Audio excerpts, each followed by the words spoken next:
आणि यानंतर बुलेटिनमध्ये बातम्यांचा वेगवान पद्धतीने आढावा घेऊयात। बिहार निवडणुकीच्या प्रचाराचा एक व्हिडिओ सध्या सोशल मीडियावरती चांगलाच व्हायरल होतोय। यात एक उमेदवाराने मतांसाठी नागरिकांकडे झोळी पसरल्याचं दिसतंय। त्या दरम्यान एका वृद्ध व्यक्तीने उमेदवाराच्या झोळीमध्ये पैसे टाकले। सध्या या उमेदवाराचा व्हिडिओ व्हायरल होतोय, त्यामुळे राजकारण्यांना मतांसाठी काय काय करावं लागतं हे या व्हिडिओच्या माध्यमातून स्पष्टच दिसतंय। मुंबई क्रिकेट असोसिएशन म्हणजेच एमसीएच्या निवडणुकीत शरद पवार आणि आशिष शेलार यांच्यात यंदा पुन्हा युती झाल्याचं पाहायला मिळतंय। गेल्या वर्षी अध्यक्षपदाच्या निवडणुकीत पवारांकडून अजिंक्य नाईक आणि शेलारांकडून संजय नाईक असा सरळ सामना झाला होता आणि त्यात अजिंक्य नाईकांची सरशी होती। यंदा अध्यक्षपदी अजिंक्य नाईक यांची बिनविरोध निवड निश्चित झालेली असून शरद पवार आणि आशिष शेलार यांच्या नावाचं पॅनल हे जाहीर करण्यात आलं आहे।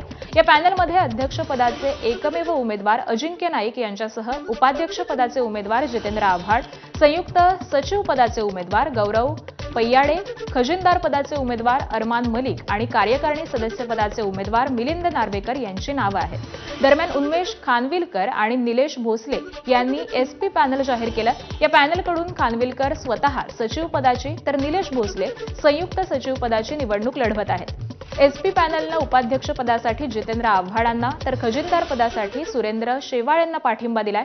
कार्यकारिणी सदस्य पदासाठी मिलिंद नार्वेकरांना पाठिंबा देण्यात आलाय। मुंबई क्रिकेट असोसिएशनच्या अध्यक्षपदासाठी अजिंक्य नाईक यांची बिनविरोध निवड झालेली असली तरी उपाध्यक्ष, सचिव, सहसचिव, खजिनदार पदासाठी आज निवडणूक होणार आहे। उपाध्यक्ष पदासाठी जितेंद्र आव्हाड विरुद्ध नवीन शेट्टी अशी लढत होणार आहे, तर सचिव पदासाठी शाह आलम शेख विरुद्ध डॉक्टर उन्मेष खानविलकर, सहसचिव पदासाठी गौरव पैयाडे विरुद्ध निलेश भोसले आणि खजिनदार पदासाठी अरमान मलिक, सुरेंद्र शेवाळे यांच्यामध्ये लढत होणार आहे। मुंबई क्रिकेट असोसिएशनच्या अध्यक्षपदाचे एकमेव उमेदवार असलेल्या अजिंक्य नाईक यांना सत्र न्यायालयानं तुर्तास दिलासा दिलाय। त्यांच्या उमेदवारीला आव्हान देणारी याचिका सत्र न्यायालयानं फेटाळलेली आहे। स्टायलो क्रिकेटर्स क्लबचे प्रतिनिधी शाह आलम शेख यांनी नाईक यांच्या उमेदवारीला सत्र न्यायालयामध्ये आव्हान दिलेलं होतं। नाईक यांच्या उमेदवारीला आता मुंबई उच्च न्यायालयामध्ये नव्यानं आव्हान देण्यात आलंय आणि त्या याचिकेवरती आज तातडीची सुनावणी होणार आहे। अजिंक्य नाईक यांनी एमसीएच्या कार्यकारिणीमध्ये सलग 6 वर्षांचा कार्यकाळ हा पूर्ण केलेला आहे। या प्रकरणी मुंबई उच्च न्यायालयाच्या निर्णयावरती आज निवडणुकीचं भवितव्य हे ठरू शकतंय।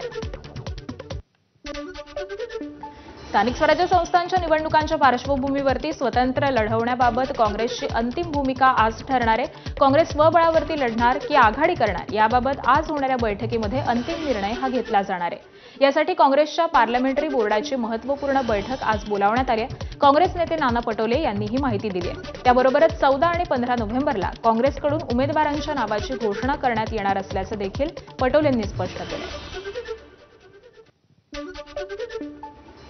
12 तारखेला म्हणजे उद्या आमच्या पार्लमेंटरी बोर्डाची मीटिंग आहे, त्याच्यामध्ये निर्णय घेतले जातील।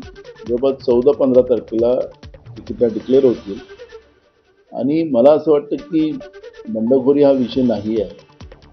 बंडखोरी तर आमच्या विरोधकांमध्ये होणार आहे। आगामी पालिका निवडणुकीच्या पार्श्वभूमीवरती महायुतीच्या समन्वय समितीची महत्त्वाची बैठक पार पडली। या बैठकीत निवडणुका महायुती म्हणून एकत्र लढण्यासंदर्भात चर्चा झाली आहे। अधिकतर ठिकाणी महायुती म्हणून एकत्र निवडणुका लढवण्यावरती भर देण्यावरती एकमत झालंय, तर ज्या ठिकाणी युती होणार नाही तिथं मैत्रीपूर्ण लढतीसंदर्भात सूचना देण्यात आल्या। दरम्यान निवडणुकीमध्ये समन्वय साधण्यासाठी महायुतीत 3 मंत्र्यांची नेमणूक करण्यात येणार आहे अशी माहिती सूत्रांनी दिली। स्थानिक स्वराज्य संस्थांच्या निवडणुकीसाठी भाजपकडून मंत्री चंद्रशेखर बावनकुळेंची निवडणूक प्रमुख म्हणून नियुक्ती करण्यात आली आहे। मुख्यमंत्री आणि जिल्हा प्रभारींसोबत झालेल्या बैठकीत हा निर्णय घेण्यात आला। मुख्यमंत्र्यांच्या वर्षा निवासस्थानी जवळपास 2.5 तास जिल्हा निवडणूक प्रभारींची बैठक पार पडली। या बैठकीनंतर बावनकुळेंवरती महत्त्वाची जबाबदारी ही सोपवण्यात आली आहे।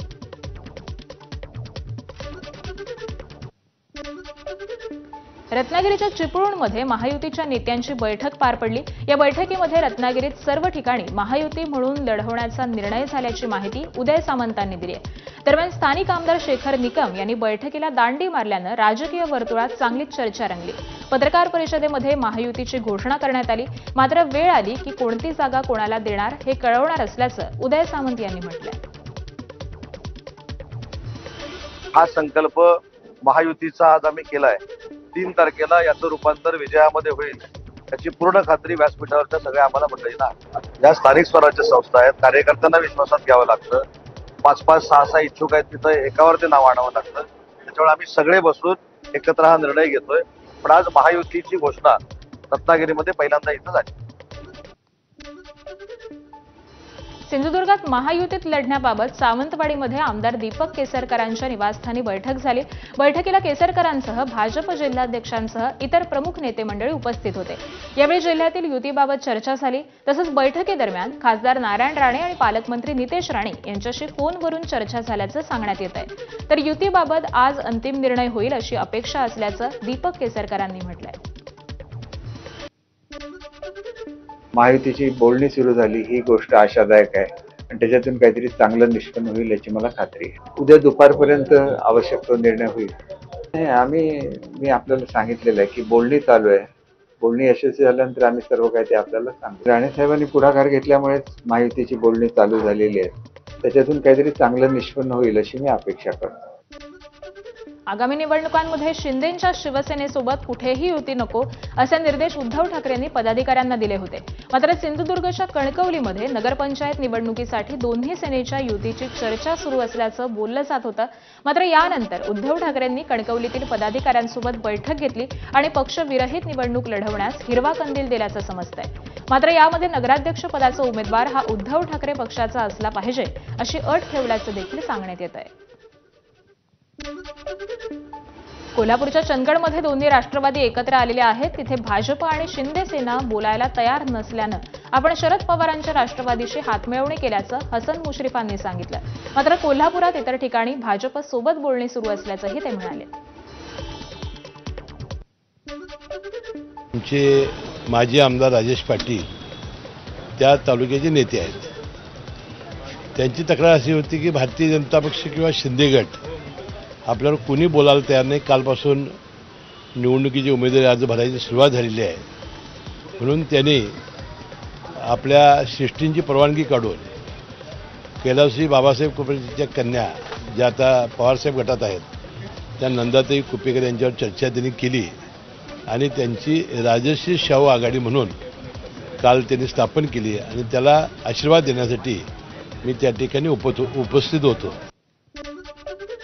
कोल्हापूरच्या चंदगडमध्ये दोन्ही राष्ट्रवादी एकत्र येऊन निवडणूक लढवणार आहेत. यावरती पवारांच्या राष्ट्रवादीच्या शशिकांत शिंदे यांनी प्रतिक्रिया दिली आहे. भाजप सोडून इतर कोणताही पक्ष चालेल म्हणून ती आघाडी झाली आहे. असा प्रयत्न केवळ चंदगड नाही तर इतर अनेक ठिकाणी तुम्हाला दिसेल असं देखील शिंदेंनी म्हटलंय. चंदगडमध्ये दोन्ही राष्ट्रवादी काँग्रेस पक्षाचे एकत्रितपणे निवडणूक घेण्याचा निर्णय झाला असेल तो आम्ही आदरणीय पवारसाहेबांच्या सूचनेप्रमाणे भाजप सोडून बाकीच्या ठिकाणी कुठेही आपण स्थानिक पातळीवर निर्णय घेत असाल तर तो घेण्याचा अधिकार आम्ही त्या असलेल्या जिल्ह्यातील प्रमुखांना त्या मतदारसंघातल्या प्रमुखांना दिलेला आहे. नवी मुंबई महानगरपालिकेत गेल्या 25 वर्षांपासून गणेश नाईकांची एकहाती सत्ता आहे. या निवडणुकीत देखील गणेश नाईकांच्या नेतृत्वात भाजप मोठा विजय मिळवेल असा विश्वास माजी खासदार संजीव नाईक यांनी व्यक्त केलाय. नवी मुंबईत युती करण्यासाठी भाजप आणि शिवसेना ही इच्छुक नसून दोन्ही पक्ष स्वबळावरती लढण्याची शक्यता असल्याचं बोललं जात आहे. मात्र वरिष्ठ जे निर्णय घेतील तो आपल्याला मान्य आहे. मात्र स्वबळावरती पालिकेत भाजपची सत्ता आणण्यास पक्ष सक्षम असल्याचा दावा संजीव नाईकांनी केलाय. आमचे सर्व पदाधिकारी असतील, सर्व विषयाचे त्यांच्याकडे ज्ञान असलेली आमची सर्व अशी टीम आहे आणि ही टीम सक्षमपणे या नवी मुंबई महानगरपालिकेच्या निवडणुका लढतील आणि मला विश्वास आहे की पुन्हा 5 वर्ष नवी मुंबईची जनता ही त्यांना आशीर्वाद देईल. उद्धव ठाकरेंनंतर आता उपमुख्यमंत्री एकनाथ शिंदे आज मराठवाड्यातील 2 जिल्ह्यांच्या दौऱ्यावरती आहेत. परभणीसह जालन्यात एकनाथ शिंदे सभा घेणार आहेत. यावेळी शिंदे शेतकऱ्यांशी देखील संवाद साधणार आहेत. दरम्यान या सभेच्या निमित्तानं एकनाथ शिंदे आगामी निवडणूक आणि उद्धव ठाकरेंनी केलेल्या आरोपांनंतर काय बोलणार याकडे आता लक्ष असणार आहे. उपमुख्यमंत्री एकनाथ शिंदे यांनी फोनवरून शिवसेना खासदार संजय राऊत यांच्या प्रकृतीची चौकशी केली. संजय राऊत यांचे बंधू आमदार सुनील राऊत यांना फोन करून संजय राऊत यांच्या तब्येतीबाबत विचारपूस केल्याची माहिती आहे. संजय राऊत यांना काही दिवसांपूर्वी रुग्णालयामध्ये दाखल करण्यात आलं होतं. त्यानंतर सोमवारी संजय राऊत यांना रुग्णालयामधून डिस्चार्ज देण्यात आल्यानंतर काल एकनाथ शिंदेंनी फोन करून त्यांची चौकशी केली. लवकर बरे व्हा असा आपुलकीचा संवाद साधला. विशेष म्हणजे काही दिवसांपूर्वी मंत्री गुलाबराव पाटील यांनी देखील जाहीर सभेमधून संजय राऊतांच्या प्रकृतीबाबत काळजी घ्या असं वक्तव्य केलं होतं. यानंतर एकनाथ शिंदेंनी काल त्यांना फोनही लावला. मुंढवा जमीन प्रकरणी काल महसूल मंत्री चंद्रशेखर बावनकुळेंची भेट घेतल्यानंतर सामाजिक कार्यकर्त्या अंजली दमानिया आज पत्रकार परिषद घेणार आहेत. मुंढवा जमीन घोटाळा प्रकरणी गौप्यस्फोट करण्यासाठी दमानिया आज पत्रकार परिषद घेणार आहेत. या प्रकरणी भेटीदरम्यान दमानियांनी बावनकुळेंकडे सर्व कागदपत्रही दाखल केली आहेत. त्यासोबतच आज गौप्यस्फोट करणार असल्याचं अंजली दमानियांनी सांगितलंय. त्यामुळे अंजली दमानिया आज काय गौप्यस्फोट करणार याकडे लक्ष असेल. पुणे जमीन घोटाळ्यातील आरोपी शीतल तेजवानीला तातडीची सुनावणी देण्यास मुंबई उच्च न्यायालयानं नकार दिलाय. शीतल तेजवानीनं दाखल गुन्हा रद्द करण्यासाठी उच्च न्यायालयाची धाव घेतली असली तरी न्यायालयानं सुनावणीस 2 ते 4 आठवड्यांचा अवधी लागणार असल्याचं स्पष्ट केलंय. मुख्य न्यायमूर्ती चंद्रशेखर आणि न्यायमूर्ती गौतम अखंड यांच्या खंडपीठासमोर ही सुनावणी पार पडली. याचिकेमध्ये तेजवानीनं मीडिया रिपोर्टर्समुळे लक्ष केलं जात असल्याचा आरोप केलाय. तर FIR देखील मीडिया रिपोर्टरवरती दाखल करण्यात आला आणि मीडियानं आपल्याला फरार घोषित केल्याचा तिनं दावा केलाय. दरम्यान दुसऱ्या जमिनी प्रकरणी स्थापन झालेल्या उच्चस्तरीय समितीसमोर तेजवानीची उपस्थिती आवश्यक असल्याचं सरकारी वकिलांनी सांगितलं. मनोज जरांगेंना जीवे मारण्याचा कट झाल्याचा आरोप झाला होता. यावेळी जरांगेंनी उल्लेख केलेला कांचन पहिल्यांदाच माध्यमांसमोर आलाय. हत्येच्या कटासंदर्भातील आरोपांवरती त्यानं महत्त्वाची माहिती दिली आहे. दादा गरुड आणि आपला काहीही संबंध नाही असं कांचनचं म्हणणं आहे. गरुड हाच अमोल खुणेच्या माध्यमातून मुंडेंच्या जवळ जाण्याचा प्रयत्न करत असल्याचा दावा देखील कांचननं केलाय. अनेकदा गरुडनं पैशांची मागणी केल्याचं देखील त्यांनी सांगितलंय. गरडचा माझा अर्थार्थी कोणताच संबंध नाहीये. त्याला त्याचे मी म्हणतोय त्याला पण चौकशी करा, माझी चौकशी करा. त्याचा माझा अर्थार्थी संबंध नाही. त्याच्यामध्ये फक्त अमोल खुणे हे माझ्या जवळ मित्रांचे नातेवाईक आहेत. माझ्यामार्फत साहेबांकडे जाण्याचा प्रयत्न केला आणि ते काही आम्हाला रेकॉर्डिंग द्यायचं, त्याच्या बदल्यात मला पैशाची मागणी केली वारंवार. मी प्रत्येक वेळेस त्यांना टाळायचा प्रयत्न केला. जी पण काही चौकशी असेल, नार्को टेस्ट असेल, CBI चौकशी असेल, त्याच्यात मी पूर्णपणे माझा मोबाईल आहे त्या पद्धतीने मी पूर्णपणे सामोरे जायला तयार आहे. पण मला एक वाटतं, प्रत्येक वेळी दलितांचा बळी जाऊन देऊ नाही. पुण्यात राष्ट्रवादी काँग्रेसच्या नेत्या रुपाली पाटील ठोंबरे यांच्या विरोधात बेकायदेशीर जमाव जमवल्याप्रकरणी गुन्हा दाखल करण्यात आलाय. रुपाली ठोंबरे आपल्या बहिणीवरती दाखल झालेल्या गुन्ह्याचा जाब विचारण्यासाठी खडक पोलीस ठाण्यात गेल्या होत्या. मात्र यावेळी त्यांनी वरिष्ठ पोलीस निरीक्षक शशिकांत चव्हाण यांच्यासोबत अरेरावी करण्याचा प्रयत्न केला. त्यानंतर पोलिसांनी रुपाली पाटील ठोंबरे यांच्या विरोधात गुन्हा दाखल नोंदवलाय.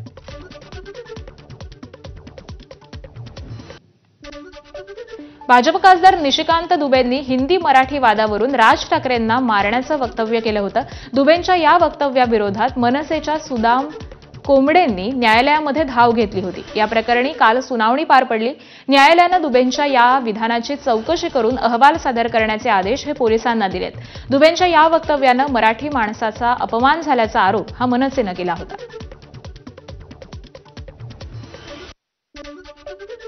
आज व्हेरिफिकेशनची स्टेज होती. म्हणजे जे कंप्लेनेंट आहे, आपले तक्रारदार, त्यांचं स्टेटमेंट रेकॉर्ड झालं. जे आरोपी आहेत त्यांच्याबद्दल त्यांची काय तक्रार आहे निशिकांत दुबेबद्दल ती रेकॉर्ड करण्यात आली आणि त्याच्या बेसवरती कोर्टाने BNS 225 सेक्शन अंडर पोलीस चौकशीचे आदेश दिलेले आहेत. दिल्ली कार बॉम्बस्फोटाचा तपास गृह मंत्रालयानं NIA कडे सोपवलेला आहे.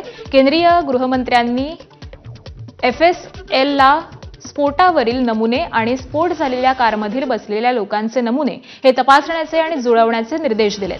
स्फोटामध्ये कोणत्या प्रकारचा स्फोटक वापरण्यात आला आहे हे निश्चित करण्यासाठी एजन्सी फॉरेन्सिक अहवालाची वाट पाहतेय. फॉरेन्सिक टीमनं आतापर्यंत स्फोटक स्थळावरून जवळपास 42 वस्तू ह्या गोळा केलेल्या आहेत, ज्यांची आजपासून प्रयोगशाळेतील चाचणी सुरू होईल.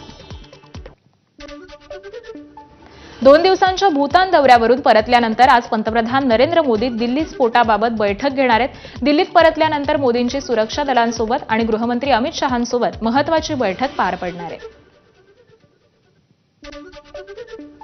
दिल्लीत लाल किल्ल्याजवळ झालेल्या स्फोटासंदर्भात आता अपडेट समोर आली आहे. हा आत्मघाती हल्ला नव्हता, संशयितानं घाबरून स्फोट घडवून आणला अशी माहिती सूत्रांनी दिली आहे. तसंच बॉम्ब पूर्णपणे विकसित झालेला नव्हता, त्यामुळे त्याचा प्रभाव हा मर्यादित होता असं देखील सूत्रांकडून समजतंय. दिल्लीत लाल किल्ल्याजवळ झालेल्या स्फोटानंतर FSLला टीमकडून तपास सुरू करण्यात आला. यामुळे त्यांना 2 जिवंत काडतुसं देखील सापडलेली आहेत अशी माहिती आता सूत्रांकडून समोर येते. दिल्ली स्फोट प्रकरणी डॉक्टर परवेज अन्सारीला लखनौमधून अटक करण्यात आली आहे. डॉक्टर परवेज अन्सारी अटक केलेल्या डॉक्टर शाहीनचा लहान भाऊ असल्याची माहिती समोर आली आहे. कारवाईवेळी पोलिसांनी लॅपटॉप, मोबाईल आणि काही कागदपत्र जप्त केली आहेत. पवईत 17 मुला-मुलींना ओलीस ठेवणाऱ्या रोहित आर्यच्या एन्काउंटर प्रकरणात दाखल करण्यात आलेल्या रीट याचिका ही मागे घेण्यात आली आहे. याचिकाकर्ते वकील नितीन सातपुते यांनी त्यांची याचिका ही मागे घेतली आहे. याचिका करण्याआधी पोलिसांकडे तक्रार न केल्यानं कोर्टानं आक्षेप घेतलेला होता. या प्रक्रियेनुसार महानगर दंडाधिकाऱ्यांकडे खासगी तक्रार दाखल करण्याचं वकील नितीन सातपुते यांच्याकडून कोर्टात मान्य करण्यात आलं. रोहित आर्यची बनावट एन्काउंटरमध्ये हत्या झाल्याचा आरोप आणि गुन्हा दाखल करण्याची मागणी ही सातपुते यांनी याचिकेमधून केली होती. शिवाय तपास सीबीआयकडे वर्ग करावा आणि संबंधित पोलिसांच्या नार्को टेस्टची मागणी ही देखील सातपुतेंनी केली होती. महाराष्ट्र दहशतवाद विरोधी पथकानं मुंब्र्यामध्ये छापे टाकलेत. या प्रकरणी 2 जणांची कसून चौकशी करण्यात येते. मुंब्रा भागातील 4 घरांवरती एटीएसनं छापे टाकले. या दोघांच्या घरांमधून इलेक्ट्रॉनिक वस्तू जप्त करण्यात आल्या असून अॅनालिसिस देखील करण्यात येणार आहे. दरम्यान महाराष्ट्र दहशतवाद विरोधी पथकानं ज्या शिक्षकाच्या घरी छापेमारी केली त्याचं नाव इब्राहिम आबिदी आहे. इब्राहिम आबिदी हा मुंब्रा कौसा इथं भाड्यानं राहत होता. आबिदी हा दर रविवारी कुर्ल्याच्या एका मशिदीमध्ये उर्दू शिकवण्यासाठी जात होता.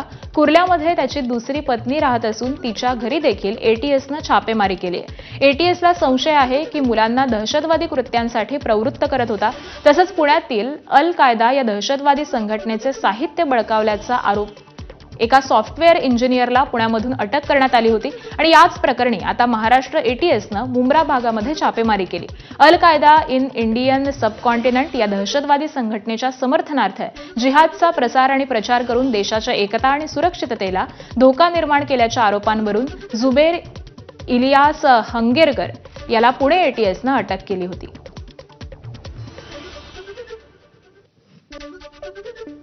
मुंबईच्या नायर रुग्णालयातील डॉक्टर्सवरती हल्ला करण्यात आलाय. काल पहाटे 51 वर्षीय महिला रुग्णाला नायर हॉस्पिटलच्या कॅज्युअलिटीमध्ये दाखल पूर्व मयत घोषित करण्यात आलं होतं आणि त्यानंतर नातेवाईकांनी ड्युटीवरील डॉक्टरांना शिवीगाळ आणि धक्काबुक्की केल्याची माहिती आहे. सुरक्षा कर्मचाऱ्यांनी तात्काळ हस्तक्षेप करून परिस्थिती नियंत्रणात आणली. या प्रकरणी तक्रार दाखल करण्याचे आदेश दिल्याची माहिती रुग्णालयाचे अधिष्ठाता डॉक्टर शैलेश मोहिते यांनी दिली आहे. पुण्यातील कोथरूड प्रकरणी पोलिसांवरच गुन्हे दाखल करण्याचे आदेश पुणे सत्र न्यायालयानं दिलेत. काही दिवसांपूर्वी कोथरूड पोलिसांनी 2 मुलींसोबत गैरवर्तन केल्याचा आरोप करण्यात आला. यानंतर सर्वपक्षीयांनी पुणे पोलीस आयुक्तांसमोर आंदोलन केलं होतं. मात्र पोलिसांनी उलट दोन्ही मुलींसह आंदोलन करणाऱ्यांविरोधातच गुन्हे दाखल केले होते. यानंतर दोन्ही मुलींच्या वतीनं पुणे सत्र न्यायालयामध्ये याचिका दाखल करण्यात आली होती. सत्र न्यायालयानं संबंधित पोलिसांवरती गुन्हा दाखल करून प्रकरणाचा तपास हा एका सीपी दर्जाच्या अधिकाऱ्याकडून करण्याचे आदेश न्यायालयानं दिलेत. 8 पोलीस कर्मचाऱ्यांवरती दरोडा आणि इतर गंभीर गुन्हे दाखल करण्याची मागणी या याचिकेमध्ये करण्यात आली होती. या याचिकेवरती निर्णय देताना न्यायालयानं गुन्हा दाखल करण्याचे आदेश दिलेत. यावेळी सरकारी पक्षाकडून युक्तिवाद करण्यात आला नाही, तर पीडितांच्या वतीनं याचिका दाखल करण्यात आल्यावरती न्यायालयानं हे आदेश दिले. यवतमाळमधील दारव्हा आगारातील व्यवस्थापक नितीन उजवणेंनी हेतुपुरस्सर त्रास दिल्याप्रकरणी एका महिलेनं तक्रार दाखल केली होती. एका महिला कर्मचाऱ्यानं केलेल्या तक्रारीनंतर पोलिसांनी उजवणे याच्यावरती गुन्हा दाखल केला. या घटनेनंतर उजवणेंविरोधात आगारातील आणखी 8 महिलांनी देखील मानसिक छळाच्या तक्रारी नोंदवल्यात. मात्र विभाग नियंत्रण कार्यालयाकडून तक्रारीकडे दुर्लक्ष केल्याचा आरोप करत महिलांनी थेट कार्यालयावरती धडक देत कारवाईची मागणी केली. तर कारवाई न झाल्यास उपोषणाला बसण्याचा इशारा देखील या महिलांनी दिला.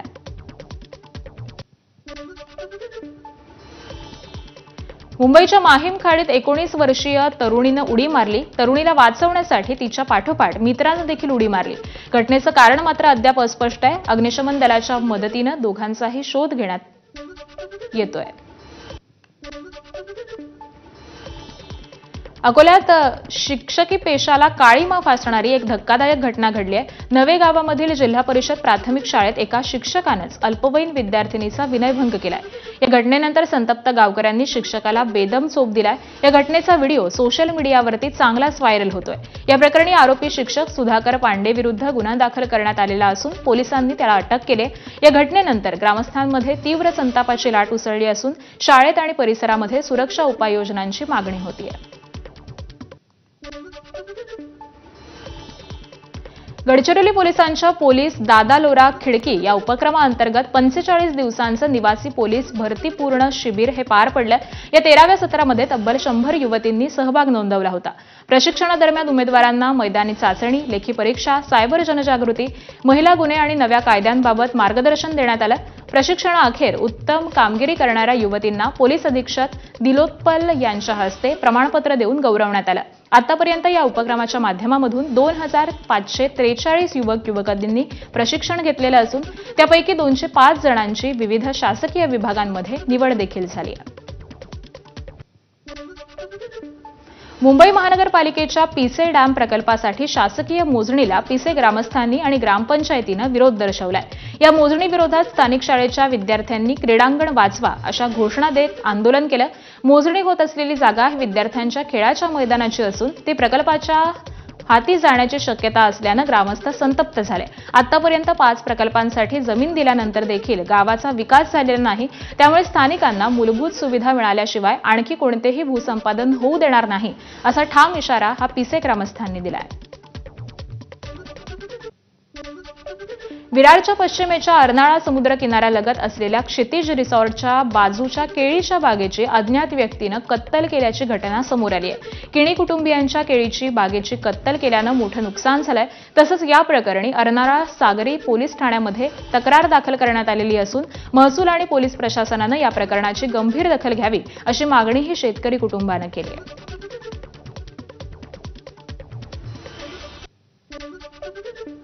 गडचिरोली जिल्ह्यामध्ये रानटी हत्तीचा उपद्रव हा पुन्हा एकदा वाढलाय. चार्मोशी तालुक्यात मक्केपल्ली आणि चनकापूर परिसरामध्ये या हत्तीच्या कळपानं धान पिकाची मोठ्या प्रमाणामध्ये नासधूस केली आहे. 2 दिवसांपासून हत्ती शेतांमध्ये धुडगूस घालत असून कापणी केलेल्या धानाच्या गंजी आणि कपड्यांचं मोठं नुकसान झालंय.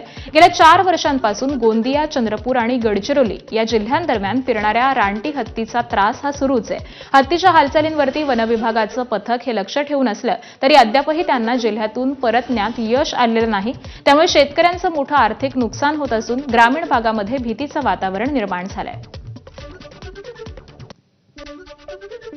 ठाण्यात बांधकाम सुरू असलेल्या 28 मजली इमारतीच्या प्लास्टिक सेफ्टी नेटला रात्री आग लागली. कशिश पार्कमधील ही घटना असल्याची माहिती आहे. या घटनेमध्ये सुदैवानं कोणतीही जीवितहानी झालेली नाही. तसंच आगीचं कारण अद्यापही अस्पष्ट आहे. दरम्यान अग्निशमन दलाला आग विझवण्यामध्ये यश आलंय. मुख्यमंत्री देवेंद्र फडणवीसांच्या हस्ते मुंबईतील सह्याद्री अतिथीगृहावरती राज्य कृषी विभागाचं नवीन बोधचिन्ह आणि शाश्वत शेती समृद्ध शेतकरी या नव्या घोषवाक्याचं अनावरण करण्यात आलं. या कार्यक्रमाला उपमुख्यमंत्री एकनाथ शिंदे, उपमुख्यमंत्री अजित पवार आणि कृषी मंत्री दत्तात्रय भरणे उपस्थित होते. यावेळी बोधचिन्ह आणि घोषवाक्य स्पर्धेतील विजेत्यांचा सत्कारही करण्यात आला. कार्यक्रमास मंत्री चंद्रशेखर बावनकुळे, माणिकराव कोकाटे, हसन मुश्रीफ, गिरीश महाजन त्याबरोबरच कृषी विभागाचे वरिष्ठ अधिकारी आणि कर्मचारी हे मोठ्या संख्येनं उपस्थित होते.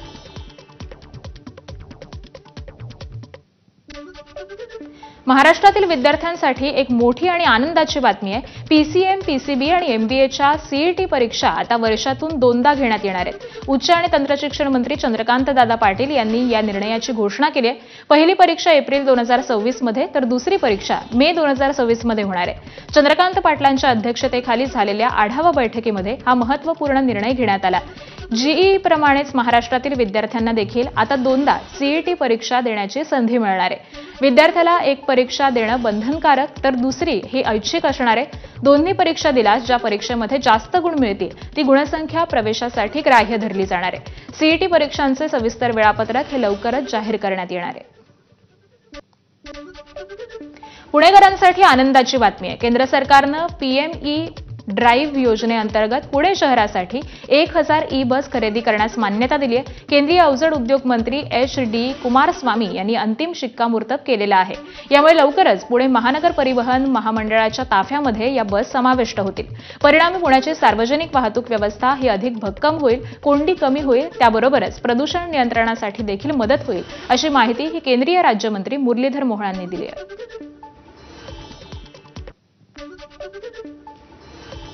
आणि या बातम्यांसह या बुलेटिनमध्ये वेळ झाली.